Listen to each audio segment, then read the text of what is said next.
किसी को अचेत, बेहोश, बीमार डिक्लेयर कर दें और वो ऐसे इफेक्टिवली बोले।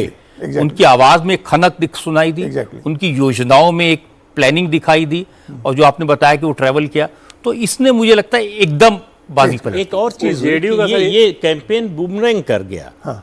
लोगों में सिंपैथी जाग गई कि घर का बुजुर्ग अगर बीमार हो जाए, कुछ भूल जाए, भूलने लगे, तो क्या घर से निकाल देंगे?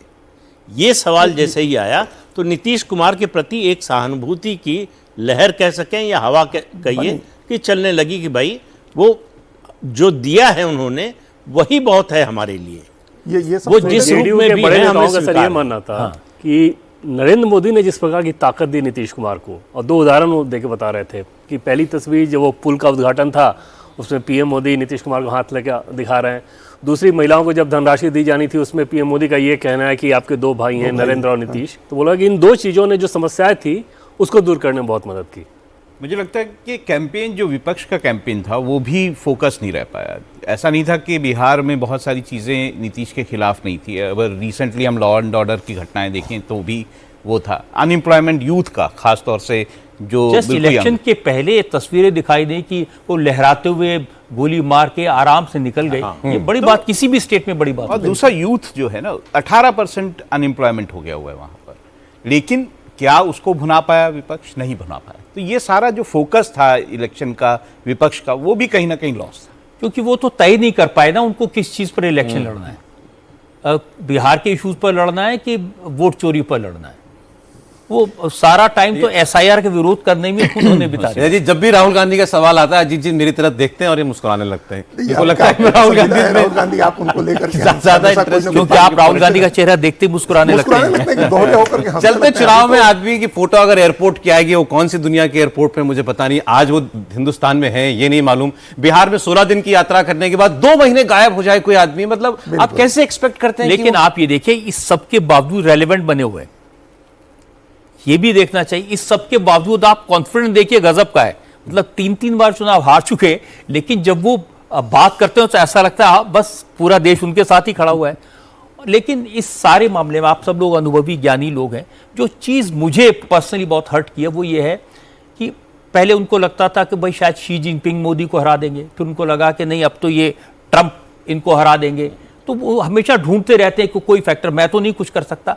लेकिन ये जो नई जनरेशन को लेकर प्रोवोक करने का जो रास्ता ढूंढा है, ये अच्छा नहीं है। जी, आप कल से सर, अगर आपने भी देखा हो, नोटिस किया हो, 2 दिन से जिस किस्म के बयान बिहार से आ रहे हैं कि मर जाएंगे, गोली खा लेंगे, बेईमानी नहीं सहेंगे। तेजस्वी यादव जिस तरीके से अधिकारियों को चेतावनी या धमकी दे रहे हैं एक किस्म से। पप्पू यादव ने तो कहा जी के क्या करेंगे अगर हमारा अधिकार हमसे छीन लिया जाएगा। एक एमएलसी कह रहा है जेडीयू का कि नेपाल बांग्लादेश हम बना देंगे। ऐसे बयान पहले नहीं आते थे, पहले नहीं, जो इस बार देखने को मिला। तो कभी नहीं रहा देश में। हमेशा इस देश में आज़ादी के बाद से जब सबसे अनएक्सपेक्टेड घटित हुआ, तब भी बड़े शांतिपूर्ण तरीके से सत्ता हस्तांतरण हुआ है। 2004 में कोई व्यक्ति नहीं मान रहा था कि अटल बिहारी चुनाव हार जाएंगे, अटल बिहारी वाजपेयी की सरकार हार जाएगी।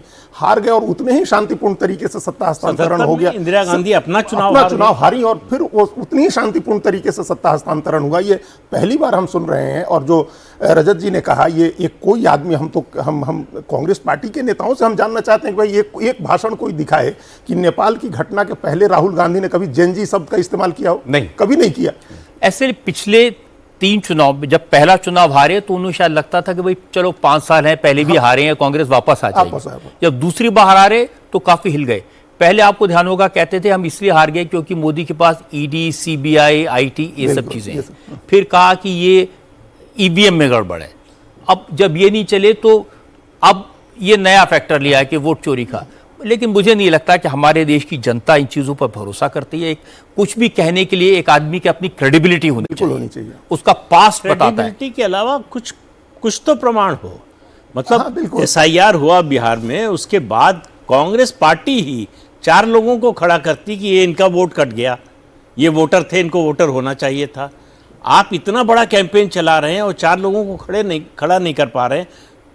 सुप्रीम कोर्ट कह रहा है कि आप लेकर आइए हमारे पास प्रमाण, अगर गड़बड़ी दिखेगी तो हम सारा एसआईआर रद्द कर देंगे। प्रदीप जी, कैसे कहें, उस एसआईआर के बाद 11% टर्नआउट बढ़ गया बिहार में। जो कोशिश दिखाई देती है राहुल गांधी के सारी एफर्ट्स में, वो ये है कि इंस्टीट्यूशंस के प्रति डाउट पैदा कर। पैदा किया। अगर आप पैटर्न देखेंगे, पहले वो बात करते हैं कि इलेक्शन कमीशन की जब बात करते हैं, सीबीआई या बाकी एजेंसीज की बात करते हैं, उनके अधिकारियों को डराने धमकाने की बात करते हैं, तो ये सारी जब जुडिशरी के लिए भी बहुत सारी की बातें और अब कही। तो सेना की अब बात तो भी सेना करने पे लगे। बोल रहे हैं। सेना पे कास्टिज्म नहीं, लेकर और आ लेकिन जाना। सबसे फेवरेट वर्ड है चोरी।